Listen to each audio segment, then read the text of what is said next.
पंचदशी ग्रंथ में आज नवीन प्रकरण है सप्तमम तृप्तिदीप प्रकरणम। 7 नंबर का यह तृप्तिदीप प्रकरण आज चालू हो रहा है। तो टीकाकार ने जो मंगलाचरण किया है उन श्लोकों को प्रथम पढ़ेंगे, उसके बाद प्रथम मंत्र की अवतरणिका को पढ़ेंगे, फिर विद्यारण्य स्वामी रचित अर्थात मूल ग्रंथकर्ता के द्वारा रचित जो श्लोक है उसका उच्चारण करेंगे। तो श्लोक अखंडानंद रूपाय शिवाय गुरवे नमः शिष्याज्ञान तमोध्वंस पट्वर्केन्द्वग्निमूर्तये अखंडानंदरूपाय शिवाय गुरवे नमः शिष्याज्ञानतमोध्वंस पट्वर्केन्द्वग्निमूर्तये वेदार्थस्य प्रकाशेन तमोहार्दं निवारयन् पुमर्थांश्चतुरो देवात् विद्यातीर्थमहेश्वरः वेदार्थस्य प्रकाशेन तमोहार्दं निवारयन् पुमर्थांश्चतुरो देवात् विद्यातीर्थमहेश्वरः नत्वा श्री भारती तीर्थ विद्यारण्यमुनीश्वरौ क्रियते तृप्तिदीपस्य व्याख्यानं गुर्वनुग्रहात् नत्वा श्रीभारती तीर्थ विद्यारण्यमुनीश्वरौ क्रियते तृप्तिदीपस्य व्याख्यानं गुर्वनुग्रहात्। एक एक श्लोक को देखिए। अखंडानंद रूपाय शिवाय गुरवे नमः शिष्याज्ञान तमोध्वंस पट्वर्केन्द्वग्निमूर्तये एक ही पद है। तो अन्वय अखंडानंद रूपाय, फिर नीचे आइए शिष्याज्ञान तमोध्वंस पट्वर्केन्द्वग्निमूर्तये। ठीक, शिवाय गुरवे नमः अर्थ को देखिए।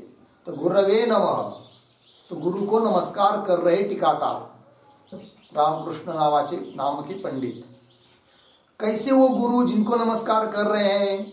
तो पहला विशेषण दिया अखंडानंद रूपाय, अखंड आनंद स्वरूप ऐसे जो मेरे गुरुदेव उनको मैं प्रणाम करता हूँ।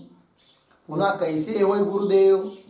कि वे गुरुदेव अर्क इंदु अग्निमूर्तये, अर्क कहते सूर्य को, इंदु कहते चंद्र को, और अग्नि अग्नि, तो अग्नि स्वरूप, चंद्र स्वरूप और अग्नि स्वरूप ऐसे भी गुरुदेव है। बोलेंगे क्यों ऐसी उपमा दी उनको? तो इसलिए कि जिस प्रकार सूर्य अज्ञान का नाश कर देता है, ठीक, उसी प्रकार चंद्र और अग्नि भी अंधकार का नाश कर देता है।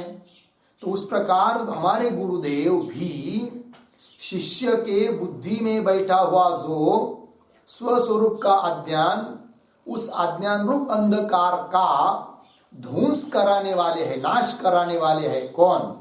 हमारे गुरुदेव। इसलिए उनको उपमा दी सूर्य, चंद्र और अग्नि की। ऐसे उन गुरु को मैं नमस्कार करता हूं। वही लिखा है शिष्य अज्ञानतम, शिष्य का जो अज्ञान रूपी तम अंधकार उसका ध्वंस पटु, उसका ध्वंस करने में जो अत्यंत पटु है, दक्ष है, अत्यंत कुशल है, ऐसे अर्क कहते सूर्य को, इंदु कहते हैं चंद्र को, और अग्नि अग्नि, ऐसे स्वरूप जो यही है मूर्ति, इस प्रकार की मूर्ति ज्ञान स्वरूप मूर्ति है हमारे गुरुदेव की, ऐसे उन गुरु को मैं नमस्कार करता हूं। फिर कैसे है गुरु? और एक विशेषण, शिवाय, शिवाय का अर्थ होता है कल्याण स्वरूप हमारे गुरुदेव है, उनको मैं नमस्कार करता हूं। ये कह दिया, हो गया जी। बोलेंगे भाई तीन तीन उपमा क्यों दी? सूर्य की, चंद्र की और अग्नि की। तो सूर्य जो है वह यद्यपि अंधकार का नाश करता है, बात सही, किंतु अंधकार का नाश करता हुआ जगत को ताप भी देता है। तब तो होते लोग दुखी होते कि नहीं, दोपहर के भी भर में जाएंगे तो, है कि नहीं? किंतु हमारे गुरुदेव ऐसे नहीं है, केवल अज्ञान रूप तम का नाश कराने वाले और आनंद देने वाले, है कि नहीं? अज्ञान का नाश करते हुए सूर्य की तरह दुख भी देने वाले नहीं है। इसीलिए सूर्य की उपमा छोड़कर चंद्र की उपमा ले ली। चंद्र कैसा है? अंधकार का नाश भी करता है और शीतल भी है, किंतु उसको भी छोड़कर और एक उपमा दी अग्नि की, इसलिए कि यद्यपि चंद्र तो अंधकार का नाश कर रहा है, किंतु समस्त अंधकार का नाश नहीं करता है, कुछ अंधकार का नाश करता है। हमारे गुरुदेव तो ऐसे ही नहीं है, समस्त अज्ञान का नाश कर देते हैं। इसलिए इन चंद्र की भी उपमा छोड़कर अग्नि की उपमा दे दी। तो अग्नि क्या करता है? समस्त अंधकार का नाश करता है, पास में उसके पास कोई अंधकार होता ही नहीं है। उस प्रकार हमारे गुरुदेव शिष्य के बुद्धि का जो अज्ञान उसको नष्ट करने वाले हैं, ऐसे उन गुरु को मैं नमस्कार करता हूं। हो गया। आगे दूसरा श्लोक, वेदार्थस्य प्रकाशेन तमोहार्दम निवारयन उमर्थान चतुर देया, देयात है नहीं का, देवान नहीं, देयात विद्यातीर्थ महेश्वर। अन्वय, विद्यातीर्थ महेश्वर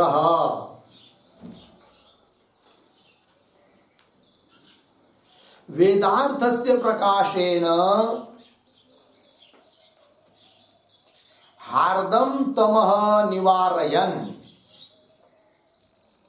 हार्दम तमः निवारयन पुमर्थान चतुरा चतुर देयात। अर्थ देखिए, विद्यातीर्थ महेश्वर, एक गुरु को ही बता रहे कि विद्यातीर्थ महेश्वर स्वरूप जो विद्या ही तीर्थ है। जैसे हम लोग तीर्थों को जाते कि नहीं, तीर्थों में जाने से पवित्र होते हैं, वैसे विद्या ही जैसे कि तीर्थ है, और ऐसे तीर्थ को देने के लिए वो समर्थ है, इसलिए उनको महेश्वर कह दिया। तो विद्या रूप तीर्थ देने में समर्थ ऐसे हमारे गुरुदेव क्या करे, हमको क्या देवे? तो कह रहे विद्यातीर्थ महेश्वर गुरुदेव जी क्या? वेदार्थ से प्रकाशेन, वेद का अर्थ अर्थात वेद उपनिषद के द्वारा प्रतिपाद्य अर्थ जो ब्रह्म ब्रह्म तत्व प्रत्येगाभिन्न ब्रह्म, उसका प्रकाशन करते हुए, उसको बताते हुए हार्दम तमः निवारयन, हार्दम, हार्दम कहते हृदय में स्थित, तम मतलब अंधकार अज्ञान, उसको निवारयन, उसको निवृत्त करते हुए पुमर्थान चतुर देया, चारों प्रकार के पुमर्थ अर्थात पुरुषार्थ, धर्म अर्थ काम मोक्ष वो हमें देवे, ऐसा कह रहे हैं। आगे,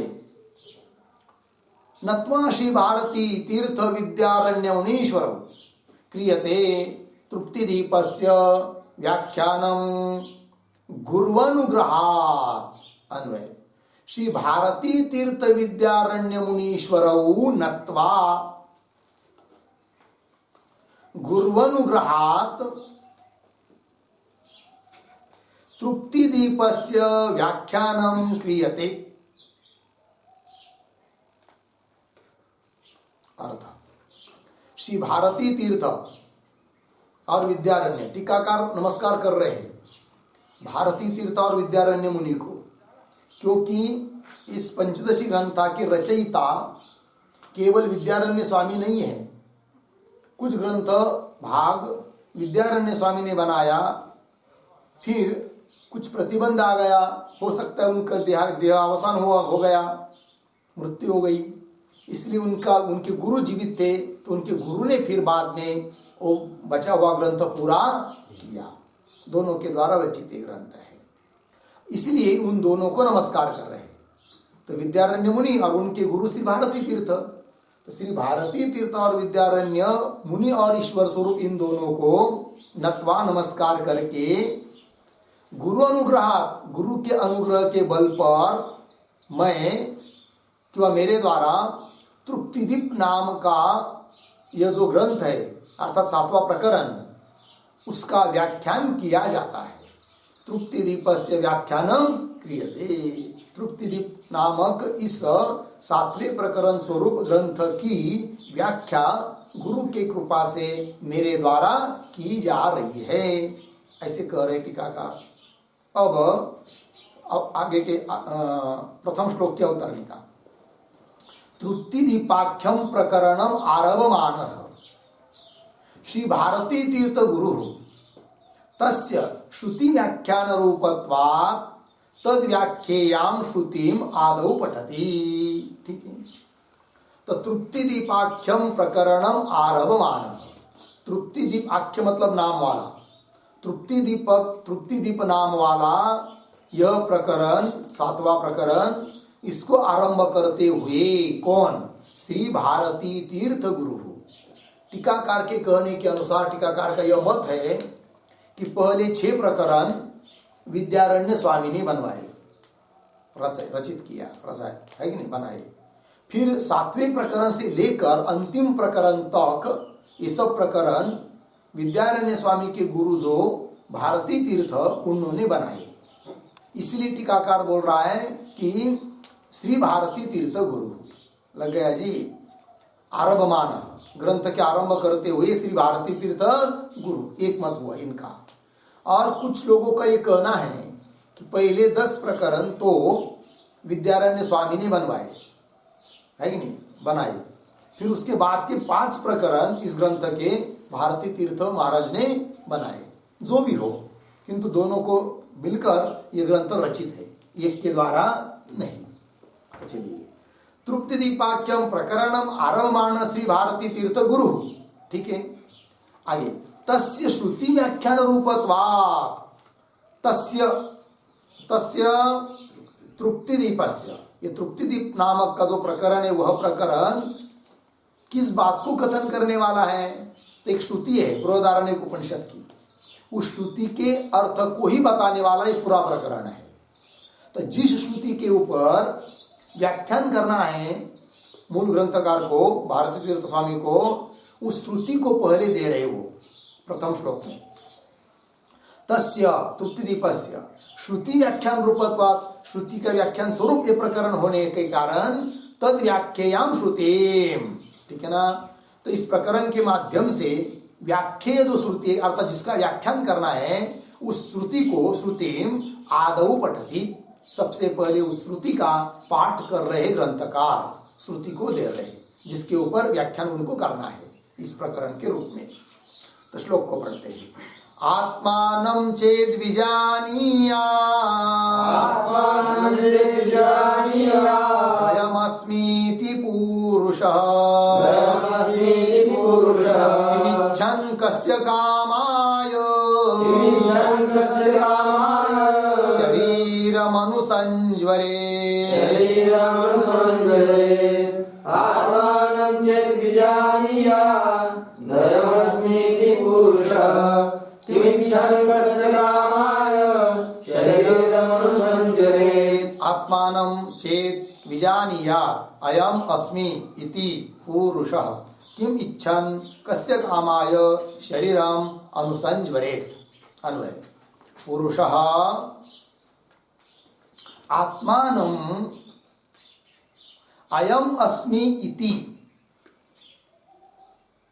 अयम् अस्मि इति विजानीयात् चेत्, नीचे किम इच्छन् कस्य कामाय शरीरम अनुसंज्वरेत। हो गया।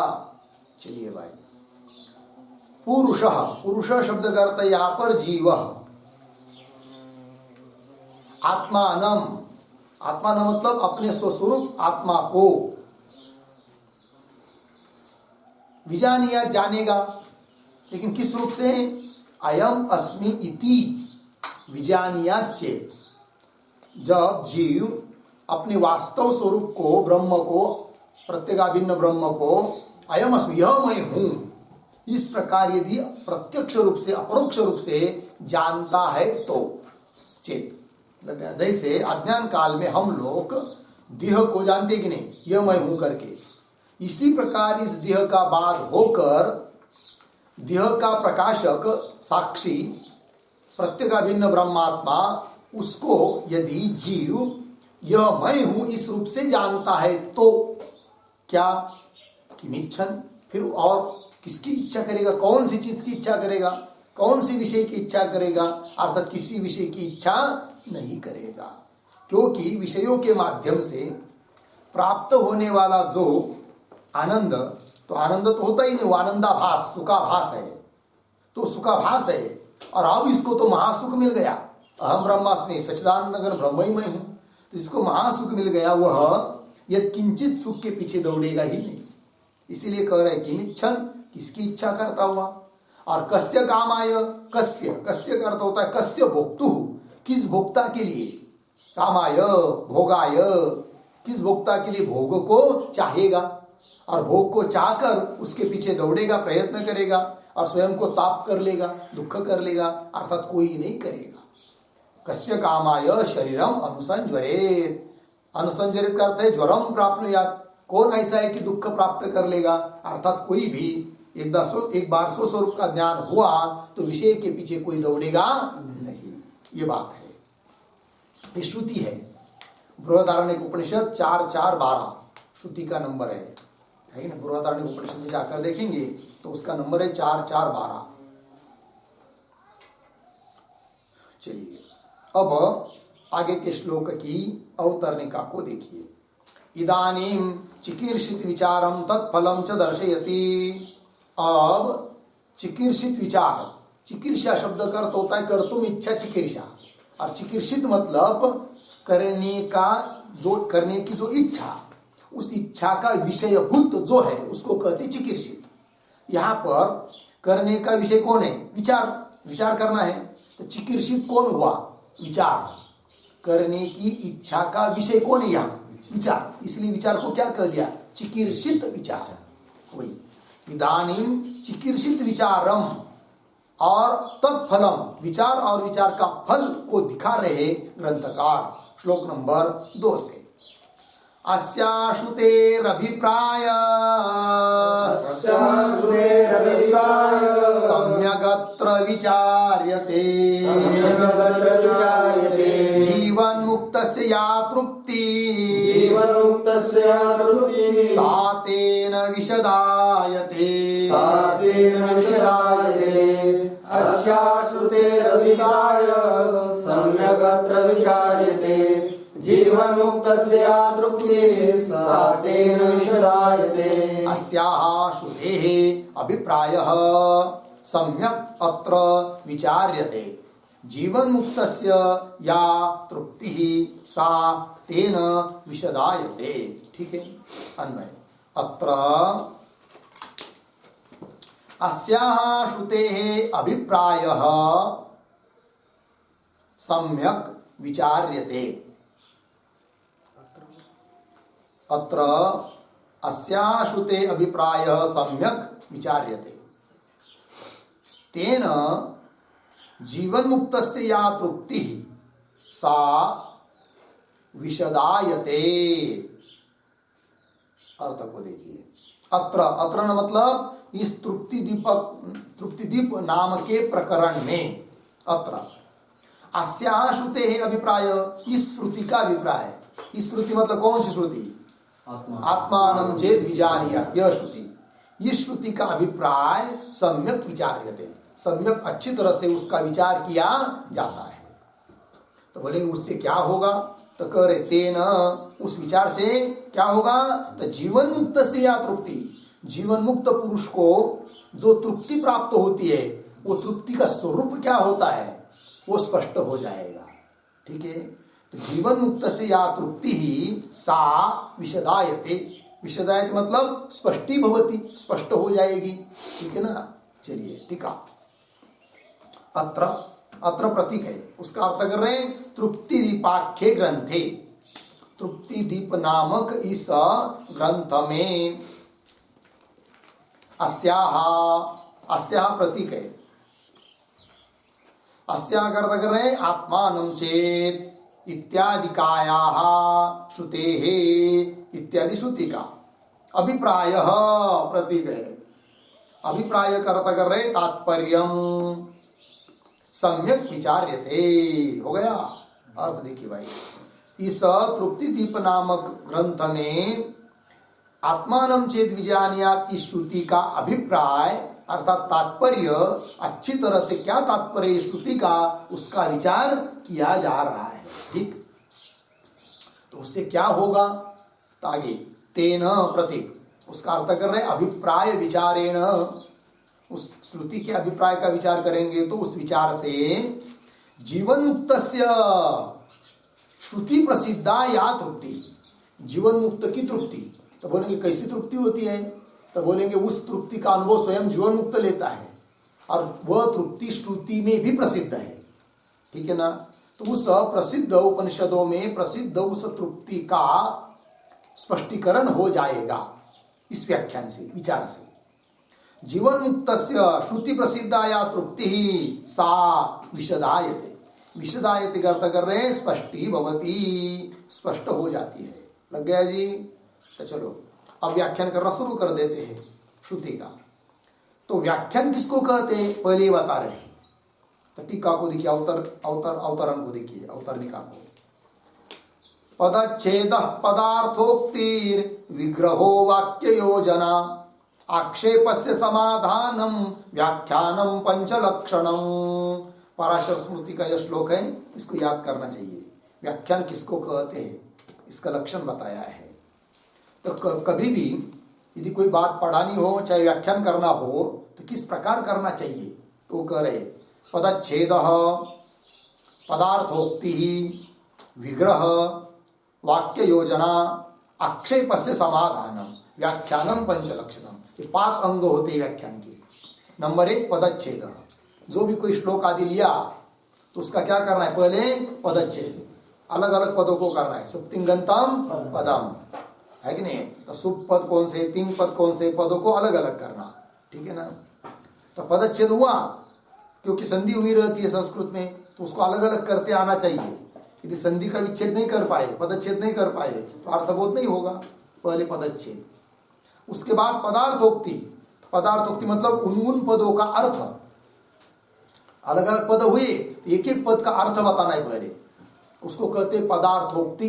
पदस्य अर्थ पदार्थ, पदों के अर्थ का कथन, ये हुआ नंबर 2 पे पदार्थोक्ति। उसके बाद होता है विग्रह। ठीक है ना जी। विग्रह का मतलब होता है जो पद है, वृत्ति है, वृत्ति 5 प्रकार की होती है ना, समास वृत्ति, तद्धित वृत्ति आदि आदि। तो वो जो शब्द होते हैं उन्हीं शब्दों का अर्थ बताने के लिए अन्य वाक्य का प्रयोग, उसको कहते विग्रह। जैसे पदार्थ पद आया, तो पदार्थ मतलब उसका विग्रह करेंगे, पदस्य अर्थ पदार्थ, ये विग्रह हुआ। इस प्रकार विग्रह आना चाहिए। तीसरी बात हुई कि नहीं, पहले पदच्छेद, दूसरी बात पदार्थोक्ति, उसके बाद विग्रह। वृत्त्यर्थावबोधकम वाक्यम विग्रह, ऐसा विग्रह का लक्षण किया जाता है। वृत्ति के अर्थ का अवबोधक जो वाक्य, उसको कहते क्या, विग्रह। वृत्ति 5 प्रकार की है, व्याकरण की परिभाषा है। ठीक। तो विग्रह हुआ। उसके बाद वाक्य योजना। वाक्य योजना शब्द से लेना है अन्वय, पदों का क्या होना चाहिए, अन्वय। अन्वय नहीं कर पाते तो फिर अर्थबोध नहीं होता है। किस पद का अन्वय किसके साथ है कि नहीं। कर्ता कौन है, क्रियापद कौन है, कर्म क्या है, कौन सा विशेषण किसका है, कर्ता का विशेषण कौन है, कर्म का विशेषण कौन है, संप्रदान क्या है, आपादान क्या है, ये सब वाक्य में जब समझ में आ जाते हैं अधिकरण क्या है, तब वाक्य बहुत सरलता से होता है। तो वाक्य योजना। फिर उसके बाद कर रहे आक्षेपस्य समाधानम। तो आक्षेप, आक्षेप कहते शंका, कोई शंका करता है, आक्षेप करता है, आरोप करता है, तो आरोप कोई कर भी नहीं रहा है तो अपने ही मन से आरोप को उठाना, अभिप्रेत्य परिहार, अपने मन से, जैसे कि सामने वाले को ऐसी शंका आ सकती है ऐसा समझकर उस शंका को उठाना और उसका उत्तर देना, समाधान। तो 5 बात हो गई कि नहीं? चलिए, आक्षेप से समाधानम व्याख्यानम पंचलक्षणम, ये 5 लक्षणात्मक व्याख्यान होता है। इति व्याख्यान लक्षण से उक्तत्वात्, इस प्रकार का व्याख्यान का लक्षण शास्त्र में बताया है। उक्तत्वात् पुरुष इति पदस्य अर्थम अभिधातुम तदुपोद्घातत्वेन सृष्टिम संक्षिप्य दर्शयति। ठीक, अब जिस श्रुति का व्याख्यान करना है, प्रथम श्लोक में जो श्रुति दी है तो उसमें एक शब्द आया है पुरुष। ठीक है, अब पुरुष शब्द का क्या अर्थ है इसको बताना चाहते ग्रंथकार, किंतु पुरुष शब्द का, पुरुष इस पद का अर्थ का कथन करने के लिए पहले उसकी भूमिका बना रहे हैं, उपोद्घात जिसको कहते हैं। ठीक है ना? तो वही कह रहे, देखिए, पुरुष इति पदस्य अर्थम अभिधातुम, पुरुष इस पद का अर्थ का कथन करने के लिए तद उपोद्घातत्वेन, पुरुषस्य उपोद्घातत्वेन, पुरुष पद का व्याख्यान करना है कि नहीं, फिर उसका उपोद्घात मतलब मन में एक बात रख लिया कि पुरुष पद का हमको व्याख्यान करना है, उसके अनुकूल कुछ चीजों का वर्णन करना है पहले, उसको कहते हैं क्या? उपोद्घात। ठीक है ना? अन्य किसी चीज को मन में रखकर उसके लिए अनुकूल अन्य चीज का कथन करना, अन्य बात शुरू करना, उसको क्या कहते हैं? उपोद्घात। ठीक है कि नहीं? चलिए, इति पदस्य अर्थम अभिधातुम तदुपोद्घातत्वेन सृष्टिम संक्षिप्य दर्शयति। तो सृष्टि को, जगत सृष्टि, उत्पत्ति, जगत की उत्पत्ति, इसको थोड़े में दिखा रहे हैं, अर्थात पुरुष पद का व्याख्यान करने के लिए उपोद्घात कर रहे हैं। ठीक है, तो चलिए श्लोक को पढ़ते हैं। मायाभासेन जीवेशौ, मायाभासेन जीवेशौ करोति श्रुतत्वतः, करोति श्रुतत्वतः कल्पितावेव जीवेशौ, कल्पितावेव जीवेशौ ताभ्यां सर्वं प्रकल्पितम्, ताभ्यां सर्वं प्रकल्पितम्। मायाभासेन जीवेशौ करोति श्रुतत्वतः, कल्पितावेव जीवेशौ ताभ्यां सर्वं प्रकल्पितम्। माया आभासेन जीवेशौ करोति इति श्रुतत्वतः, कल्पितौ एव जीवेशौ ताभ्यां सर्वं प्रकल्पितम्। अन्वय, पहली पंक्ति सरल है। माया आभासेन जीवेशौ करोति इति श्रुतत्वतः, नीचे जीवेशौ कल्पितौ एव ताभ्यां सर्वं प्रकल्पितम्। ठीक, अर्थ देखिए, माया आभासेन, माया आभास के माध्यम से, क्योंकि माया है और अधिष्ठान चैतन्य का माया में क्या पड़ता है? प्रतिबिंब। तो प्रतिबिंब कोई बोलते हैं आभास, तो माया में पड़ा हुआ प्रतिबिंब जिसको आभास कहते हैं वो हुआ ईश्वर, और अविद्या में, विष्टि विद्या में अधिष्ठान चैतन्य का पड़ा हुआ जो प्रतिबिंब जिसको आभास कहते हैं वो हो गया जीव। तो माया क्या कर रही है? क्योंकि माया और अविद्या, अविद्या क्या है? माया का एक रूप है। व्यष्टि को कहते हैं अविद्या, समष्टि को कहते हैं माया। तो माया क्या कर रही है? उस आभास के माध्यम से जीवेशौ करोति, जीव और ईश को बना देती है। इति श्रुतत्वतः बोल रहे हैं, हम हमारे मन से नहीं कर रहे, इसके लिए श्रुति प्रमाण है, श्रुति बताती है। इसलिए जीवेशौ कल्पितौ एव, माया बना रही है जीव और ईश्वर को, अतः जीव और ईश्वर भी क्या है? कल्पित ही है। जैसा जगत कल्पित है उस प्रकार जीव और ईश्वर भी क्या है? कल्पित है, कल्पितौ एव। फिर जीव ईश्वर बना दिया माया ने, फिर वो जीव ईश्वर क्या करते हैं, ताभ्याम सर्वम प्रकल्पितम, वो जीव और ईश्वर इन समस्त जगत को बना देते हैं, कल्पना बना देते हैं, प्रकल्पितम। लग गया जी? चलिए टीका। मायाभासेन इति प्रतिपाद्यम अर्थम बुद्धौ संगृह्य तदर्थम अर्थांतर वर्णनम उपोद्घातः। उपोद्घात किसको कहते हैं? उपोद्घात का लक्षण कर दिया। प्रतिपाद्यम अर्थम बुद्धौ संगृह्य, जिस अर्थ का प्रतिपादन करना है उस अर्थ को बुद्धि में धारण करके तदर्थम उसके लिए अर्थांतर वर्णन, अन्य अर्थ का वर्णन करना, उसको क्या कहते हैं? उपोद्घात। लग गया कि नहीं? फोन किया किसी को और उठाया तो उठाते ही जो कुछ मुख्य बताना है वो बताते हैं क्या? नहीं, सबसे पहले क्या, हरिओम, रामकृष्ण हरी, काय चाललं, कसं आहे, तब्येत कशी है कि नहीं, स्वास्थ्य कैसा है, ऐसा बोलते हैं। फिर धीरे से विषय को हाथ डालते हैं। तो पहले क्या बताया, फिर वो क्या है, सब उपोद्घात हो गया कि नहीं? उस प्रकार तो प्रतिपाद्यम अर्थम बुद्धौ संगृह्य, बुद्धि में रखकर, तदर्थम उसके लिए अर्थांतर वर्णन, अन्य अर्थ का वर्णन करना, इसको कहते उपोद्घात। हो गया जी? ये उपोद्घात चल रहा है। फिर अभी अत्र माया शब्दे न, माया शब्द आया है कि नहीं श्लोक में? तो माया शब्द से क्या लेना? तो बोल रहे माया शब्दे न चिदानंदमय ब्रह्म प्रतिबिंब समन्विता सत्व रजस्तमो गुणात्मिका जगत उपादान भूता प्रकृति उच्यते। मिला? तो माया शब्दे न प्रकृति उच्यते। मिल गया? माया शब्द से कौन लेनी है? प्रकृति। वो प्रकृति कैसी? उसके दो तीन विशेषणाएं बीच में। कैसी वो प्रकृति? चिदानंदमय ब्रह्म प्रतिबिंब समन्विता प्रकृति। चिदानंद, चित आनंद स्वरूप जो ब्रह्म है कि नहीं, ज्ञान स्वरूप, आनंद स्वरूप, सुख है कि नहीं, सच्चिदानंद ब्रह्म है कि नहीं? तो ऐसा जो ब्रह्म, उस ब्रह्म का प्रतिबिंब से युक्त, समन्विता मतलब युक्त, जो उस ऐसी प्रकृति, उसको लेना है किससे? माया शब्द से, जो कि ब्रह्म के प्रतिबिंब से युक्त है, वही चिदानंदमय ब्रह्म प्रतिबिंब समन्विता, एक विशेषण हुआ। दूसरा सत्व रजस तमो गुणात्मिका, तीन गुण है, सत्वगुण, रजोगुण, तमोगुण। इन तीन गुणों वाली जो प्रकृति, उसको लेना है किससे? माया शब्द से। और जगत उपादान भूता, जो कि जगत के लिए उपादान कारण है, ऐसी जो प्रकृति, उसको लेना है किससे? माया शब्द से। लग गया अर्थ? प्रकृति उच्चते। आगे साच, साच मतलब सा प्रकृति, वही माया। साच सत्वगुणस्य शुद्ध विशुद्धिभ्याम द्विधा विद्यमाना, अर्धविराम, क्रमेण माया च अविद्या च भवती। वही लग गया? सा माया किया, सा मतलब प्रकृति, वो दो प्रकार हो जाते हैं उसके दो नाम, माया और अविद्या।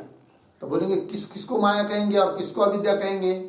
तो जिसमें सत्वगुण अत्यधिक है, शुद्ध सत्वगुण जहाँ है, उसको कहेंगे माया, और जिसमें मलिन सत्वगुण है उसको कहेंगे अविद्या। वही लिख रहे हैं, सा प्रकृति, सा च सत्वगुणस्य शुद्धि अविशुद्धिभ्याम, सत्वगुण की शुद्धि और सत्वगुण की अशुद्धि, इन दोनों के द्वारा द्विधा विद्यमान, दो प्रकार के भेद को प्राप्त होती है।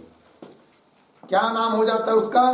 क्रमेण करे माया च अविद्या च भवती। एक हुई माया जो शुद्ध सत्वगुण वाली है, और एक हुई अविद्या जो कि अशुद्ध सत्वगुण वाली है, मलिन सत्वगुण वाली है। मतलब जहां पर रजोगुण तमोगुण ज्यादा है और सत्वगुण न्यून है, उस सत्वगुण को कहते हैं मलिन सत्वगुण या अशुद्ध सत्वगुण।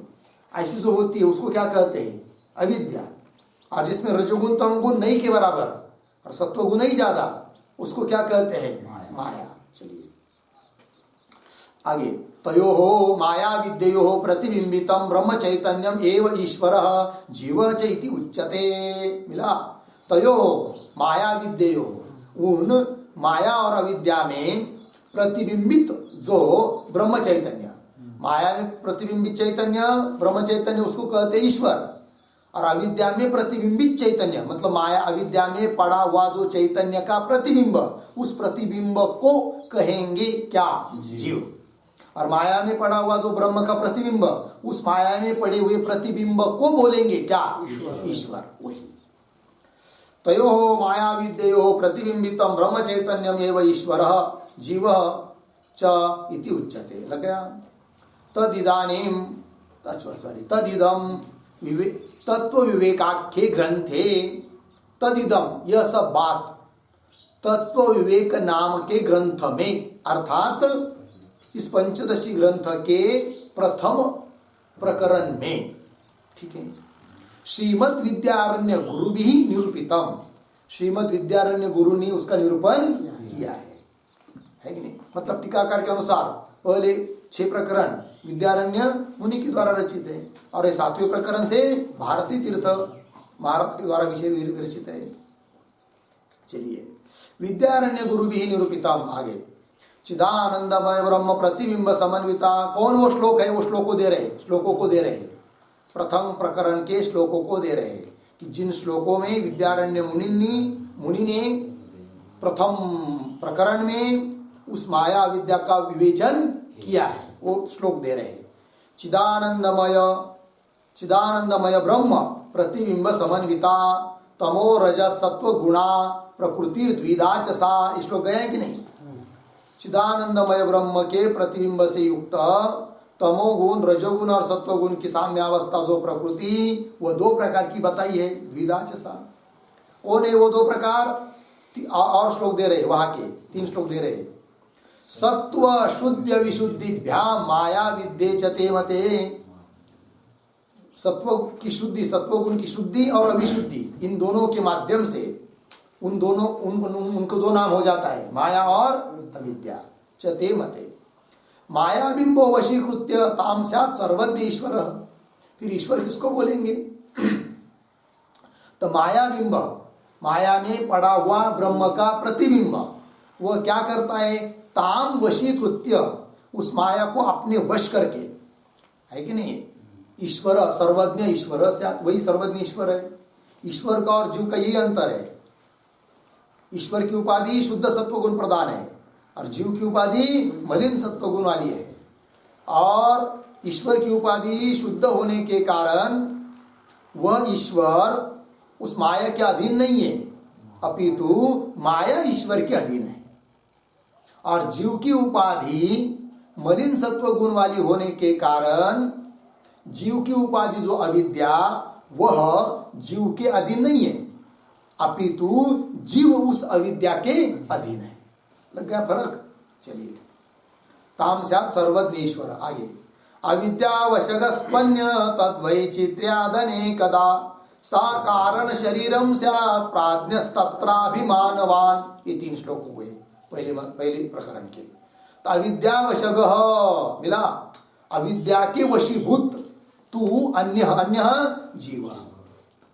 और तद्वैचित्र्यात् अनेकदा, उस अविद्या की विचित्रता होने के कारण, बहुत प्रकार मतलब होने के कारण गुणों को लेकर अनेकदा, अनेक प्रकार का जीव हो जाता है। सा कारण शरीरम स्यात्, किंतु वो जो प्रकृति अविद्या है वह कारण शरीर है, ये भी बात बताई है। सा कारण शरीरम स्यात्।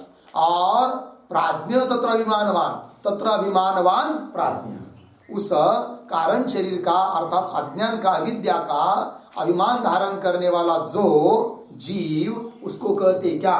प्राज्ञ। हो गया? आगे इमम एव अर्थम मनसी निधाय, इसी अर्थ को मन में रखकर जीवेश्वाभासेन करोति माया च विद्या च स्वयमेव भवति, ये श्रुति भी आती है, श्रुति है नृसिंह तापनीयोपनिषद की। जीवेशो आभासेन, जीव और ईश्वर इन दोनों को आभास के द्वारा करोति, कौन? माया। जीवेशो आभासेन करोति माया च अविद्या च स्वयमेव भवति। और स्वयं मतलब प्रकृति स्वयं माया भी बन जाती है, अविद्या भी बन जाती है। ठीक है ना जी? माया में पड़ा हुआ प्रतिबिंब ईश्वर और अविद्या में पड़ा हुआ प्रतिबिंब जीव। माया च विद्या च स्वयं एव भवति इति श्रुति अपि प्रवृत्ता, ये श्रुति भी प्रमाण के लिए दे दिया है। अतः जीवेश्वरयोः माया कल्पितत्वम अन्यत् कृष्णम जगत ताभ्याम एव कल्पितम। ठीक है? अतः हो गया ना जी। अतः अतः का अर्थ श्रुति बोधितत्वात्, श्रुति ने कहा इसलिए जीवेश्वरयो हो माया कल्पितत्व। जीव और ईश्वर किसके द्वारा कल्पित है? माया के द्वारा कल्पित है। और अन्यत मतलब जीव और ईश्वर को छोड़कर बाकी सब जगत, अन्यत कृत्स्नम जगत, संपूर्ण जगत ताभ्याम कल्पितम, ताभ्याम जीवेश्वराभ्याम कल्पितम, जीव और ईश्वर के द्वारा कल्पित है बाकी का जगत। लग गया? तो माया और ईश्वर और जीव की कल्पना किसने की? माया ने। तो माया के द्वारा कल्पित जो जीव और ईश्वर, ये दो हुए। फिर बाकी का जगत उन ईश्वर और जीव ने रचाया, कल्पना की, बनाया। लग गया अर्थ? यहां तक की विचार हुआ। अब आगे के श्लोक के उत्तर निकाले पूछेंगे कि तत्र केन कियत कल्पितम इत्यत आह, मतलब ये समस्त जगत ईश्वर और जीव के द्वारा कल्पित है, तो ईश्वर के द्वारा कितना बनाया है और जीव के द्वारा कितना बनाया है, विभाग करके दिखाओ कि इतना इतना जगत ईश्वर ने बनाया, इतना इतना जगत जीव ने बनाया, वो दिखाओ। तो दिखा रहे आगे के श्लोक से, किंतु उसका विचार हम लोग कल करेंगे। ओम पूर्णमदः पूर्णमिदं पूर्णात् पूर्णमुदच्यते पूर्णस्य पूर्णमादाय